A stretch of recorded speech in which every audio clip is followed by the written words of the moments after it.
ఎంతో ప్రశాంతంగా ఉన్నటువంటి సమయంలో దేవుడు ఏలియాతో మాట్లాడుతాడు.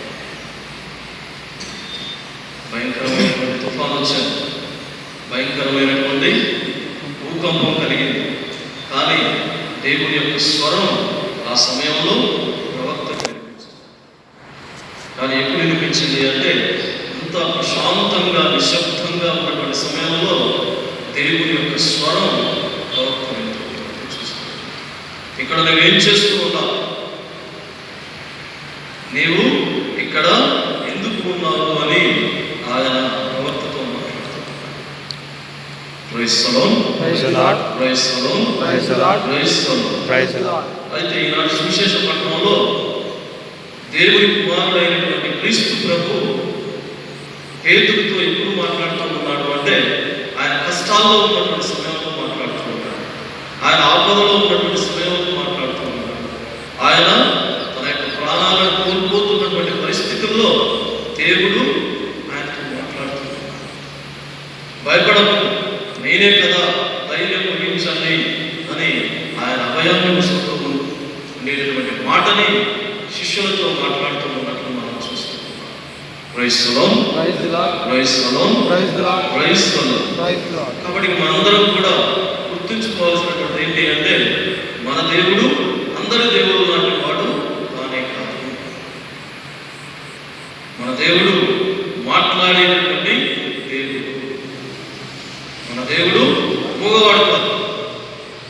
ఎందుకంటే ఇశ్రాయేలు ప్రజల కష్టాల్లో ఉన్నటువంటి సమయంలో దేవుడు వారితో మాట్లాడుతూ ఉన్నాడు, మోషేతో అంటూ ఉన్నాడు, ఆ యొక్క ఉన్నతమైనటువంటి పర్వతం మీద కనపడి ఆయన అంటూ ఉన్నాడు, నేను ఉన్నవాడను అని చెప్పేసి ఆయన వారితో పలుకుతూ ఉన్నట్టు మనం చూస్తున్నాం.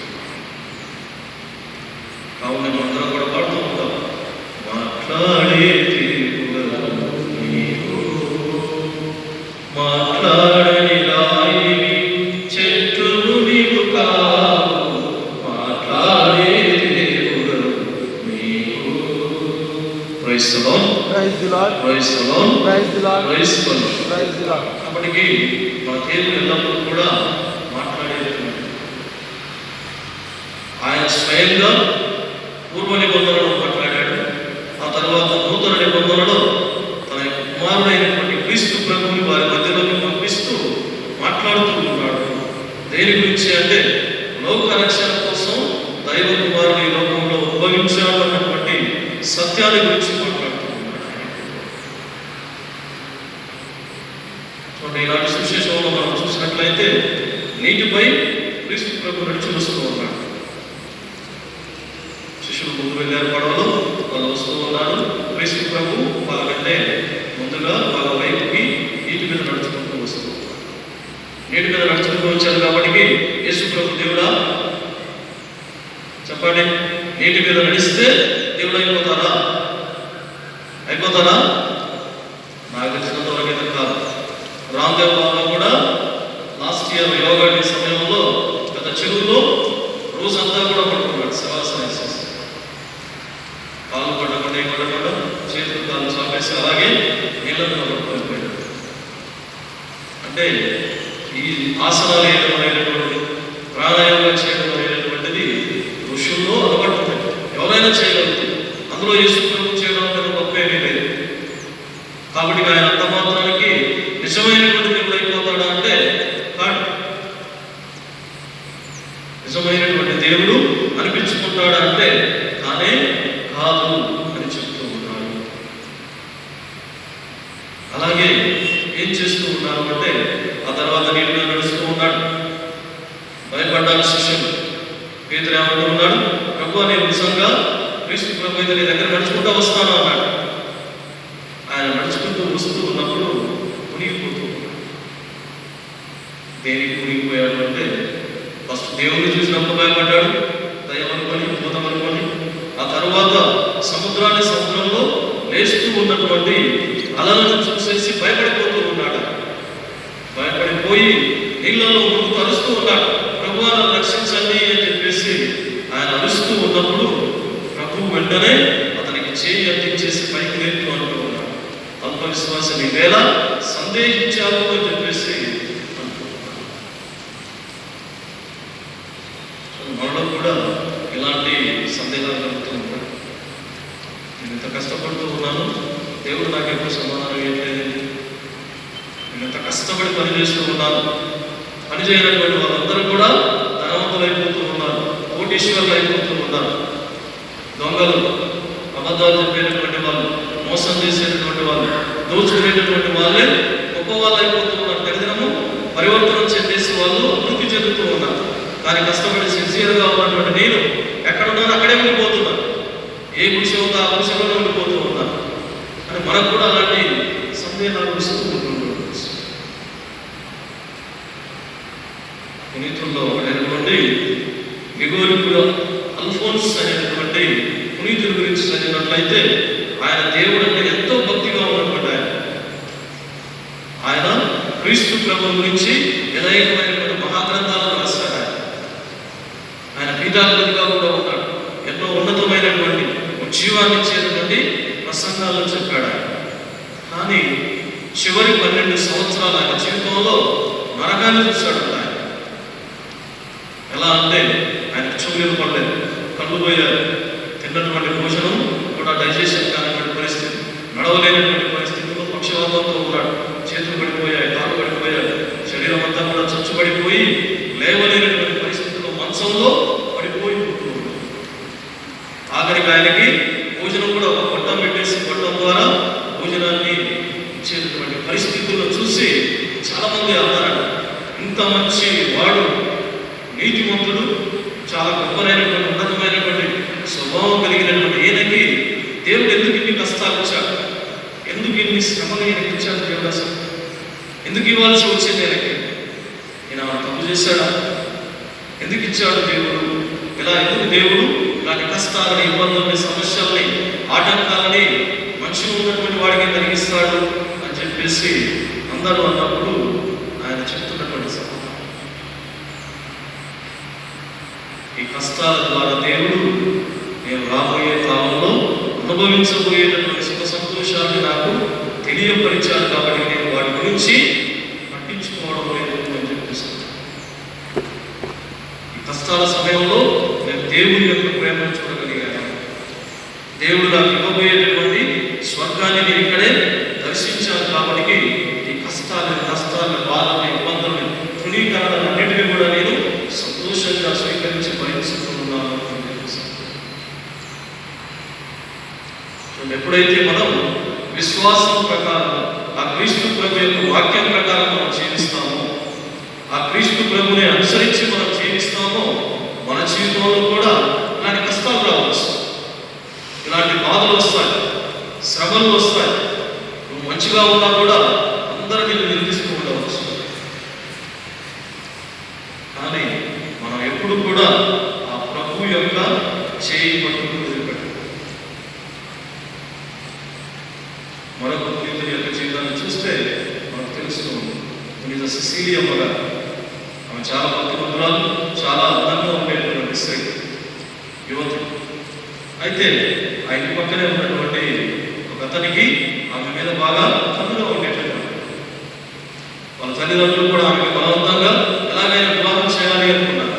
కానీ ఆమె చెప్పినటువంటి మాట ఏంటి అంటే, నేను కన్యకగా దేవునికి అందు నేను అర్పించుకున్నాను, కాబట్టి మరొకరికి నా యొక్క శరీరాన్ని నేను అప్పగించలేను అని చెప్పేసి ఉంది. అయితే అధికారంలో ఉన్నటువంటి ఆ ఒలేరియను అన్నాడు, ఆమెను ఎలాగైనా అనుభవించాలని చెప్పేసి ఆ దగ్గరికి వచ్చినప్పుడు, భర్తగా వచ్చినప్పుడు ఆమె చెప్పింది ఒకటే, నువ్వు నన్ను ముట్టుకోవద్దు, నువ్వు ముట్టుకున్నట్లయితే కావాలి దూతలు ఎల్లప్పుడూ కూడా నా పక్కనే ఉంటారు, వాళ్ళు నీకు హాని కలిగిస్తారు, నన్ను ముట్టుకోవద్దు, నా మీద చెయ్యి వేయవద్దు అని చెప్పేసి అంటే ఆయన అన్నాడు, నువ్వు నిజంగా అంత భక్తిమంతురాలవా, నువ్వు అంత పెద్ద పునీతురాలివా, చూస్తాను అని చెప్పేసి ఆమె దగ్గరికి నడుచుకుంటూ కొంచెం ముందుకు వచ్చినప్పుడు 2 అడుగులు వేయగానే దేవుని యొక్క దూతలు మెరుస్తున్నటువంటి వాళ్ళ పక్కన మెరుస్తూ కనపడగానే ఆయన కళ్ళు కనిపించినటువంటి విధంగా తయారైంది. ఆమె ముట్టుకోవద్దు నువ్వు అని చెప్పేసి ఆయనతో చెప్పారు. ఎందుకంటే ఆమె పవిత్రంగా దేవునికి అర్పించబడినటువంటిది అని చెప్పేసి ఆయన వెంటనే దేవుని విశ్వసించేసి, నువ్వు ఆరాధిస్తున్నటువంటి దేవుడే నిజమైనటువంటి దేవుడు అని నా కళ్ళకు తెలిసిపోయి నా హృదయం స్పర్శించింది, కాబట్టి నీవు ఆరాధించినటువంటి దేవుణ్ణి నీవు కూడా ఆరాధిస్తాను అని చెప్పేసి ఆయన కూడా ఇప్పుడు జ్ఞానస్థానాన్ని ఆయన తమ్ముడు కూడా జ్ఞానస్థానాన్ని స్వీకరించి ఆ యొక్క దేశంలో చనిపోయినటువంటి గ్రామంలో చనిపోయినటువంటి వాళ్ళని సమాధి చేసుకున్నప్పుడు ఆ అన్నని తమ్ముడు ఇద్దరిని కూడా చంపేశారు. ఈమె అలాగే విశ్వాసాన్ని ప్రకటిస్తూ ఉన్నప్పుడు ఈమెని బలవంతంగా తీసుకుపోయేసి మురికి రూమ్లో బాత్రూంలో కట్టేశారు చాలా రోజులు. అప్పటికి కూడా నీళ్ళు ఆహారం లేకపోతే చనిపోయి ఉంటుందిలే అని చెప్పేసి అంటున్నారు. కానీ ఆమె యొక్క విశ్వాసం వల్ల అలాగే బతుకుంటే మనకు బాగా కోపం వచ్చేసింది. ఇంత చేసినా ఈమె చనిపోలేదు, ఈమె విశ్వాసం ఎంత గొప్పగా ఉందా అని చెప్పేసి పెద్ద కత్తి తీసుకొని ఆమె యొక్క మెడని 3 సార్లు నరికారు. ఆయన అప్పటికి కూడా చనిపోగా అలాగే వారి రోజులు జీవించి పవిత్ర శుక్రవారం రోజు ప్రభు శరీర రక్తాలను స్వీకరించి మరణించింది అని చెప్పేసి. చూడండి, వీళ్ళందరూ మంచివాళ్ళే. ఎందుకు కష్టాలు వచ్చాయి? పేతురు కూడా మంచివాడే. ఆయన దగ్గర విశ్వాసం లేదా అంటే విశ్వాసం ఉంది కాబట్టి ప్రభు పిలవగానే వాళ్ళని వాళ్ళ నాన్నని పడవలన్నింటినీ కూడా వదిలిపెట్టేసి ఆయన దగ్గరికి వచ్చాడు. కానీ విశ్వాస ప్రయాణంలో నడుస్తూ ఉన్నప్పుడు మనం కొన్నిసార్లు అటు పక్క పోతాం, పక్కవాడు శోధిస్తాడు, కుటుంబ సభ్యులు శోధిస్తారు, ఫ్రెండ్స్ మనల్ని శోధిస్తూ ఉండవచ్చు. అప్పుడు మనం ఎంత చిన్నటువంటి వాళ్ళు, ఇంత విశ్వాసం ఉన్నటువంటి వాళ్ళు. యోగు అన్నటువంటి వాళ్ళే తన యొక్క ఫ్రెండ్స్ ఏమన్నారు, నువ్వు పాపాత్ముడు అందుకోసమే నీకు ఇన్ని కష్టాలు వస్తున్నాయి, దేవుడు నిందించు అని చెప్పేసి ఆయనని డిస్టర్బ్ చేశారు. కానీ ఆయన ఏమన్నాడు, ఒకటే, ఆ మహోన్నతుడైనటువంటి దేవుడు నేను పల్లెత్తి మాటని నిందించని నిందించాను.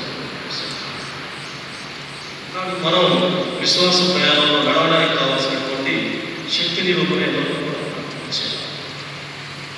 నడుచుటకు నేర్పించునా యేసయ్యా, నడుచుటకు నేర్పించునా యేసయ్యా, నడుచుటకు నేర్పించునా యేసయ్యా, నడుచుటకు నేర్పించునా యేసయ్యా, రాళ్ళను ముళ్ళను నా దారి చూస్తున్నా, చేయి పట్టి నడిపించునా యేసయ్యా, రాళ్ళను ముళ్ళను నా దారిలో చూస్తున్నా, చేయి పట్టి నడిపించునా యేసయ్యా, నడుచుటకు నేర్పించునా యేసయ్యా, నడుచుటకు నేర్పించునా యేసయ్యా, నడుచుటకు నేర్పించునా యేసయ్యా,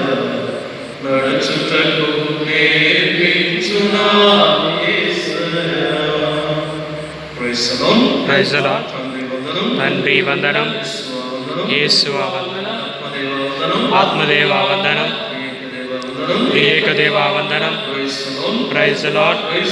ప్రైజ్ ది లార్డ్.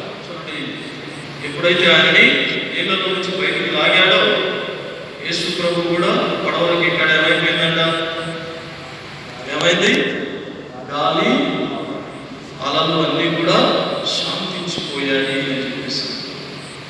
అప్పుడు శిష్యులు చేసినటువంటి కన్ఫెషన్ ఏంటి అంటే, నిజంగా నేను దేవుని కుమారుడు అని చెప్పేసి ఆయన ఆరాధిస్తూ.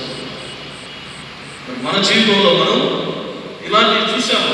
నాకు సంతోషకరమైనటువంటి సమయాల్లో కావచ్చు, కష్టాల సమయాల్లో చూసేసి నేను ఆరాధిస్తున్నటువంటి దేవుడు, నేను ఎన్నుకున్నటువంటి దేవుడు, నన్ను పిలిచినటువంటి దేవుడే నిజమైనటువంటి దేవుడు, ఆయనకే మహిమ కలగాలి అని మనస్ఫూర్తిగా మనం ఎప్పుడైనా ఆరాధించాము.